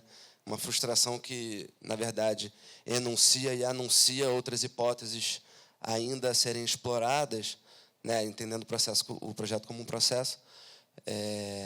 Mas também entender isso, se você puder, talvez, falar um pouco também nesse atravessamento na academia. Como é que você ensina projeto e se isso, de fato, é uma questão na hora de ensinar projeto, nessa camada do processo. Muito bom. Difícil responder, mas assim, eu acho que essa coisa passa também pela redução da expectativa de autoria, né? Se você acha que sua ideia é genial, você não vai abrir mão dela. Mas se você entende que você é só mais um no processo, você ouve mais os outros, né? Então, quando alguém fala, pô, isso é muito literal, você põe o rabo entre as pernas e vai lá pensar outra coisa, né? É bom ouvir isso, né? Pô, te coloca num devido lugar, assim. E o que não é problema nenhum, né? Porque, na verdade, faz produzir coisas mais interessantes.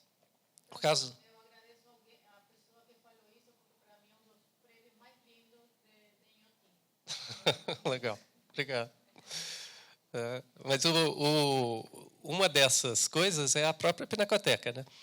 E a gente espera que um dia, porque a gente já pôs o elevador, já fez uma exposição no subsolo, só falta escavar o parque e ligar o elevador do Paulo. Ou seja, tudo está pronto para isso acontecer. Tem uma que eu acho isso importante, né? Parece que a gente pode desistir de tudo. Nem sempre. Às vezes, algumas coisas a gente precisa insistir, né? E, nesse caso, é uma insistência. Assim.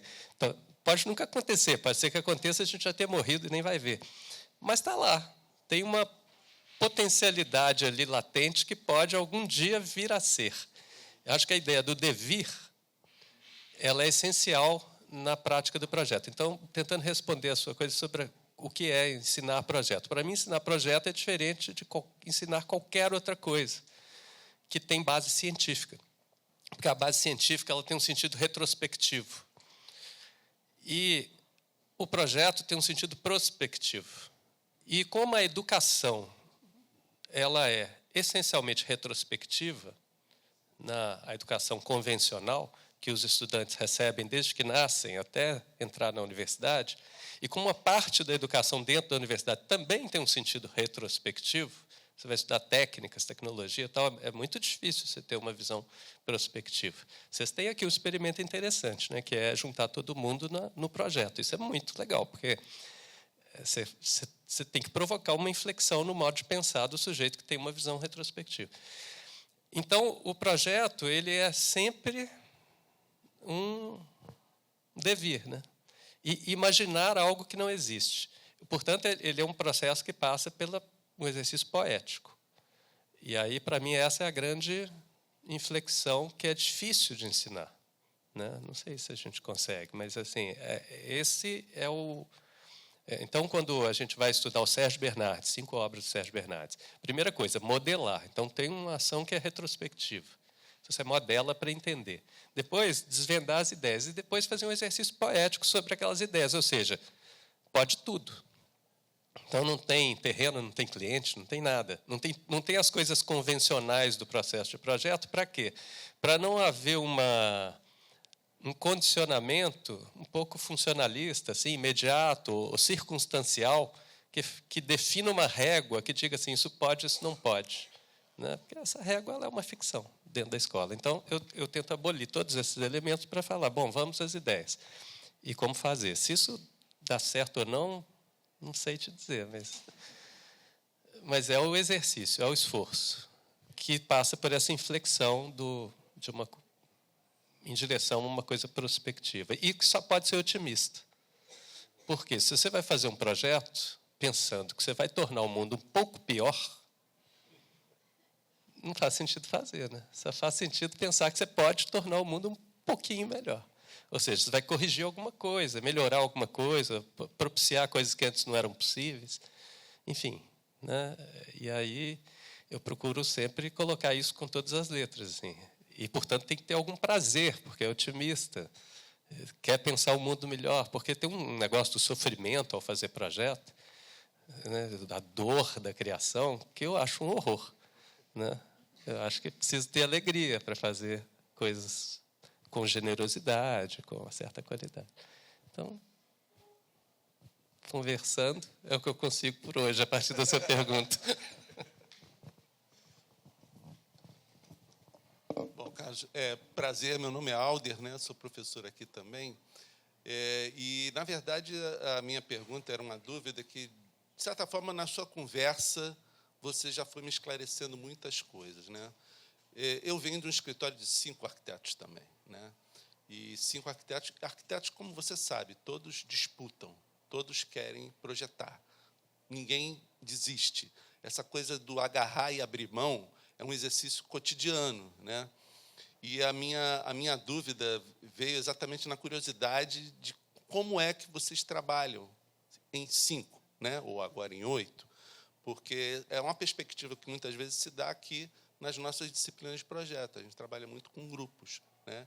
E muitas vezes eu vejo que os grupos não entendem a potencialidade que há exatamente nessa reunião de 5 cabeças, 3, 4 cabeças, pensando as mesmas questões de forma diferente, agarrando e soltando algumas coisas, e que muitas vezes não é percebido isso pelos alunos, né? Porque você fundar um escritório, por exemplo, de 5 arquitetos como o nosso foi, a certa época era tido como uma coisa meio quase que exótica, porque os escritórios eram de um arquiteto, que tinha agregado a ele os outros arquitetos. Queria que você falasse um pouco dessa sua experiência do projetar em coletivo, né? Que é assim que rola, né? O nosso escritório ele nem sempre é todo coletivo. Tem projetos que a gente faz individual, tem projetos que faz em dupla, tem projetos que faz com alguém de fora. Por exemplo, a Pinacoteca, o Silvio veio participar. Então, é uma espécie de relacionamento aberto. Assim. E só por isso ele dura 30 anos. Porque se tivesse uma obrigação que o outro ficasse fiscalizando, poxa, hoje você não trabalhou mesmo tanto que eu, né? Aí dava errado. Então, e os projetos são centros de custo que eles pagam quem trabalha. Então, não tem... É uma estrutura quase socialista. E aí... Bom, o trabalhar junto é sempre um desafio, né? E tem alguns que você tem mais afinidade, tem outros que são mais apegados às ideias, outros... Mas tem certas horas que... Isso a gente aprendeu com o Ello Maia. A gente fez 2 trabalhos com o Ello. Ele sempre trabalhou com a Jo e a gente fez um projeto, um concurso para uma praça em Cusco, que a gente não ganhou nada, e depois a gente fez o Grupo Corpo, que a gente ganhou o projeto, o concurso. E o Ello tinha uma coisa muito interessante, que era assim, a gente começava a discutir. Aí, na hora que a coisa começava a esquentar, ele falava assim, chega por hoje. Vamos para casa, todo mundo vai pensar e voltar com as ideias refrescadas amanhã. Sabe? Então, tinha um momento de parar, que era muito legal. E tem uma outra coisa que no caminho a gente aprendeu de tabela, que a gente nunca trabalhou com ele, mas ele fazia isso, o Paulo Mendes da Rocha, quando foi fazer a Olimpíada, uma proposta para as Olimpíadas, acho que de Paris ou de São Paulo, acho que era de São Paulo. Ele já estava trabalhando com os escritórios, né, dos jovens. E ele, então, saía de manhã e ia para cada escritório, à tarde ele terminava lá, passando todos os projetos, cada escritório estava fazendo um projeto. E ele tinha uma regra que era o seguinte, não vale falar não gostei, vale falar por outra coisa no lugar. E aí isso eu uso, inclusive, na sala de aula, no trabalho em grupo. Não vale dizer não gostei, porque o não gostei interdita a conversa. Vale dizer, e se for assim? Porque aí você não gostou e trabalhou para apresentar uma opção, né? Sabendo que o se for assim pode morrer ali, né? Não quer dizer que você vai trabalhar, mostrar e vai depender da discussão coletiva. Então, isso eu acho um modo interessante de não interditar a conversa e reduzir conflitos, né? E como tem 5, nunca empata, né? Então, no final, se for preciso, põe em votação. É um pouco por aí. Olá, meu nome é Moema, sou professora aqui da casa também. A gente chegou a conversar ali no início.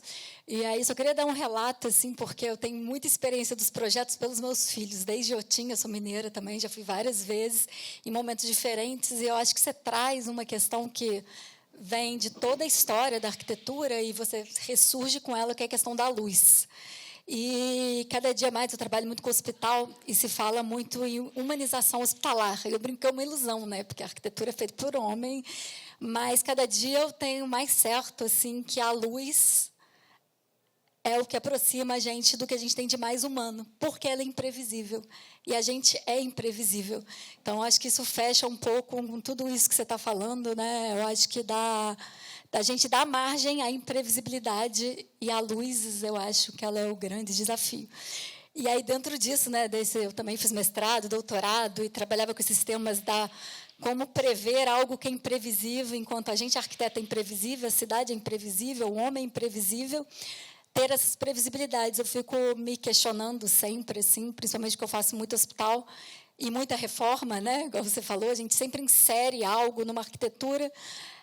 Sobre as publicações, né? Porque os alunos ainda continuam tendo referência, publicações, principalmente a ArcDaily, não é uma crítica que eu acho que não é brasileira, mas que os projetos são perfeitos, né? A fotografia é perfeita, o ângulo é perfeito, não pode existir um sujo na parede. E eu tenho muita dificuldade com isso, porque o hospital ele é imperfeito, ele por si só se inaugura hoje e amanhã já é outra coisa. Então, até que ponto você tem pensado sobre isso? Porque quando você falou ali, num ato ali, você virou e falou assim, a fotografia que os fotógrafos gostam. E também a gente vê muito projeto que, às vezes, é interessante na fotografia e que naquilo não acontece. Nem as cores são iguais que na publicação. Então, queria te escutar um pouco sobre isso. Eu acho que quanto menos espetacular, melhor. Né? E aí a vida que vai dando essas camadas. Né? Eu acho que um dos aspectos que eu acho muito interessante de pensar a arquitetura é que ela não é um momento congelado em que a obra está pronta que interessa. Interessa a partir de um raciocínio diacrônico, assim, que antecede a própria obra e que extrapola depois na vivência da obra e nas suas transformações. Se a gente conseguisse projetar pensando o tempo, incluir o tempo como um dado de projeto, né, a gente faz isso pouco, eu acho. Né? Talvez os edifícios pudessem ir ganhando uma espessura. Tem um livro bonito, o Weathering, do David Letterbarrow e do Mohsen Mostafavi, né, que ele fala sobre o edifício que está exposto à intempérie, que vai se transformando, né, as superfícies vão se transformando, e que isso pode ser uma virtude, não um problema. O bonito do livro é essa inflexão, eu acho. Né? E aí, como você fala da luz, eu acho que a luz é um sentido talvez mais profundo de pensar a natureza, né? E a relação da arquitetura com a natureza. Para mim, a arquitetura é sempre uma natureza modificada. Tanto o tijolo é barro, um dia foi terra, como quando você faz uma coberta que vai jogar a água para fora, ela está modificando alguma coisa na dinâmica da natureza.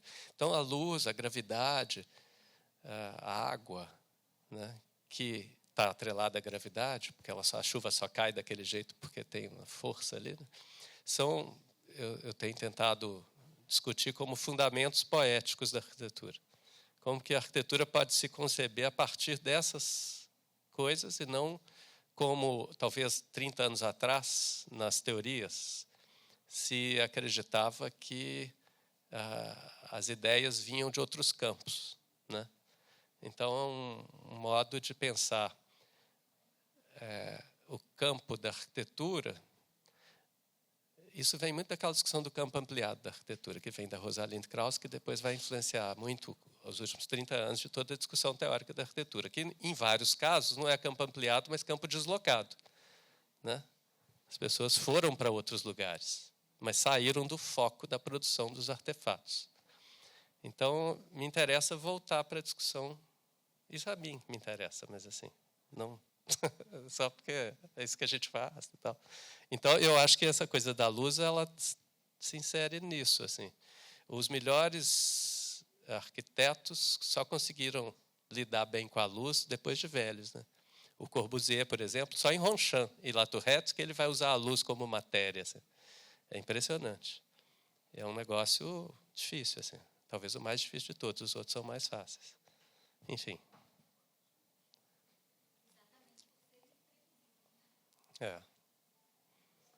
Vamos só concluir aqui com os 2 últimos inscritos. Eu queria te pedir desculpa que eu coloquei a Moema antes de você, mas porque eu achei que a bateria estava muito masculina. Aí, quando uma professora levantou a mão, achei que valia a pena, para o bem de todos, ouvir a voz de uma professora. Então, eu vou passar para você e depois a gente escuta a pergunta do professor. Poderíamos fazer juntos, se você responder as 2 juntas, só por conta do horário? Bom, obrigado. Meu nome é Bernardo, eu não sou professor da casa. Queria te agradecer primeiro pela fala, gostei muito. E queria perguntar sobre um dos projetos que você trouxe. Eu tive a oportunidade de visitar quase todos, mas sobre a Galeria da Cláudia Andujar, que eu acho, enfim, uma das melhores coisas que eu já vi em termos de arquitetura, essa arquitetura que habita a relação entre arte e arquitetura. E aí queria saber, você falou um pouco que os primeiros projetos que vocês fizeram para o Inhotim, uma das sócias do escritório trabalhava lá. Queria saber se isso também ocorreu com a Galeria da Cláudia Andujar, que é mais recente, né? Então, imagino que, enfim, como que foi essa entrada. E queria entender um pouco o nível, assim, o grau de interação e de interferência dos artistas, que, como você falou, são artistas vivos, né? A Cláudia, o Miguel, dentro do projeto. Então, se eles participavam de todas as reuniões, imagino que não, mas da maioria delas, ou se as contribuições foram pontuais. Queria entender um pouco melhor essa relação assim dentro do projeto.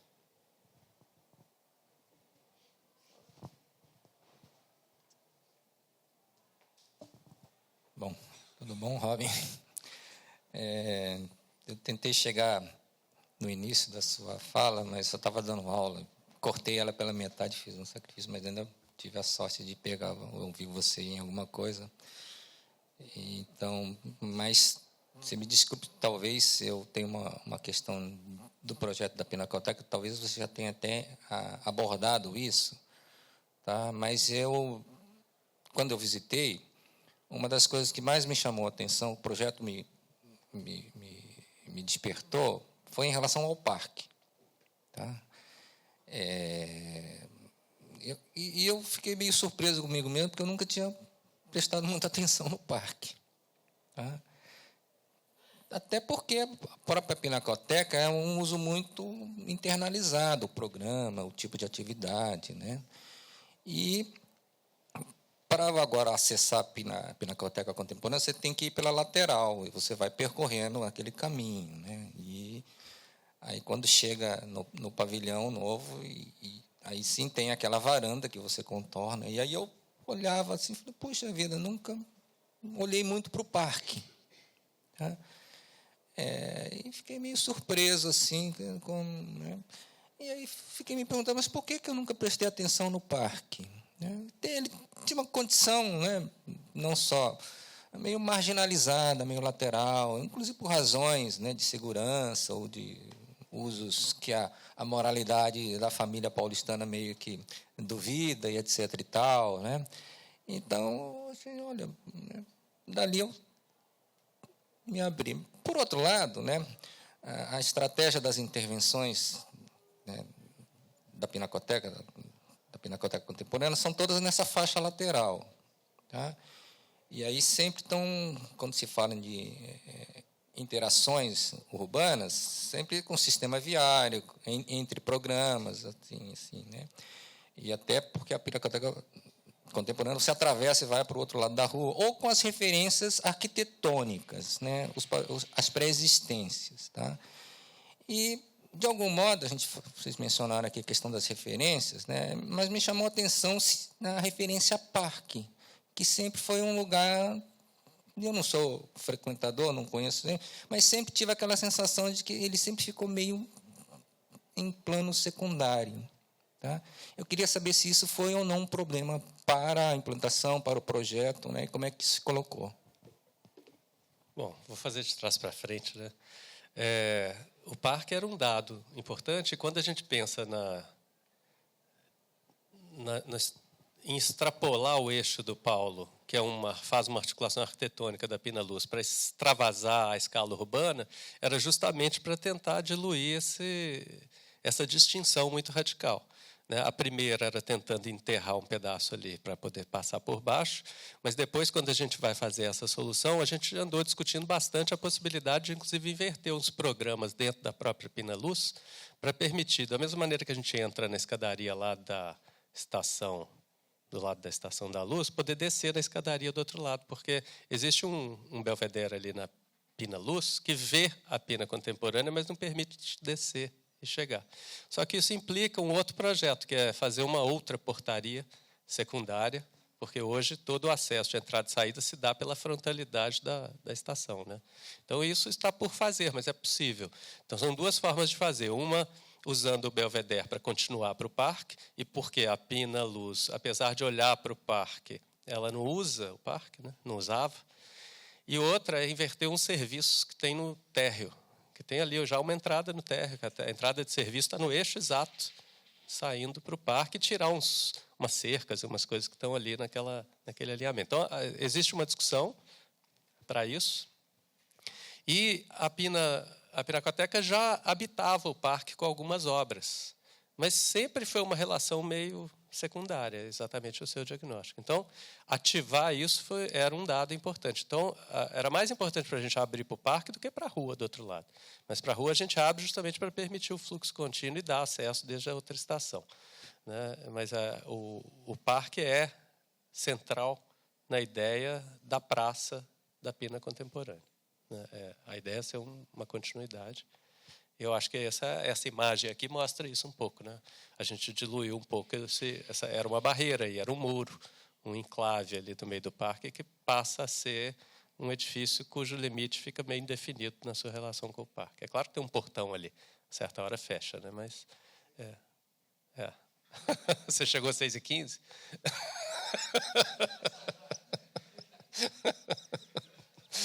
E, bom, sobre a relação, né? Cada obra foi uma relação diferente. O que aconteceu quando a Paula entrou, a Paula é de São Paulo, foi morar em Belo Horizonte, ela na época casou com o Alexandre, foi morar lá, foi fazer mestrado em Belo Horizonte, não era ainda sócia do escritório, e estavam construindo a Galeria da Adriana Varejão, cujo projeto é do Tacoa, do Rodrigo Servinho. Eles precisavam de alguém que pudesse estar em Belo Horizonte para acompanhar a obra. Então, ela entrou lá para isso. Depois que acabou a obra, eles tinham demandas de arquitetura, contrataram a Paula para fazer as outras demandas. E aí ela fez várias coisas. Fez o edifício administrativo, fez um canil, varanda de funcionários. E aí apareceu o centro educativo. Ela já falou, preciso de fazer com mais alguém, chamou o Alexandre. E nesse ínterim, ela estava trabalhando em várias obras site-specific. Por exemplo, o Som da Terra, que é do Doug Aitken, a Geodésica, do Matthew Barney. E ali, nessas obras, a relação era quase como a arquitetura como um projeto complementar. O artista dá o desenho e ela viabilizava a construção. No caso do Doug Aitken, era um croquis, assim, ela resolveu toda a solução. No caso do Matthew Barney, era um croquis. Do Doug Aitken tinha um projeto de uma arquiteta nipo-americana que tinha trabalhado com a Sejima e que trabalhou com o artista. E aí ela pegou aquele projeto e desenvolveu para execução no Brasil. É evidente a relação daquele pavilhão com a Sanaa Sejima, né? Então, cada obra tem uma relação. Nessas todas que a Paula fez, que eram obras de arte, era uma relação quase de um projeto complementar. No caso do Miguel, ele participou. A gente veio ao Rio, apresentou para ele, ele foi. Ele, inclusive, deu uma contribuição muito importante, porque a curadoria queria revestir o interior todo com drywall, para ter um espaço mais neutro. Ele chegou, estava só aquela chapa. Ele falou, deixa assim.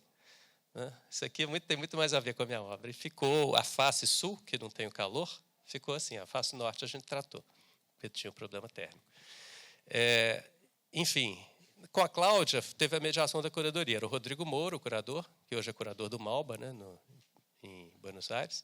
Ele começou muito antes a conversa com a Cláudia, porque tinha a ver com a aquisição do acervo, que ia para o Inhotim, e aí as narrativas relacionadas às obras. Então, quando chegaram para a gente, a primeira imagem que eu mostrei tinha um monte de quadradinhos escritos os temas e as áreas.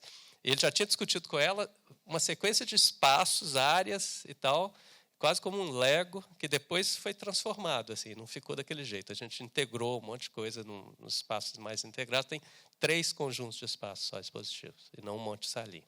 Quarto com uma salinha pequena.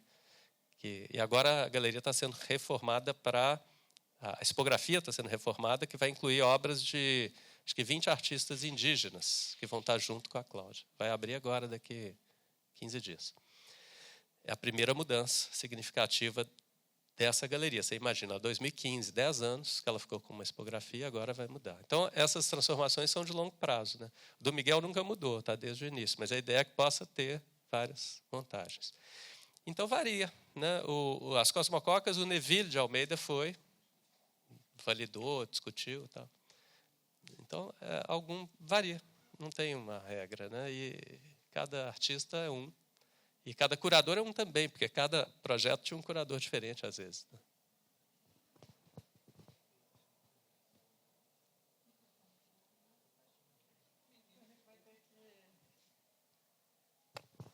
Vamos ter que encerrar, porque o nosso horário já passamos, inclusive, do nosso horário.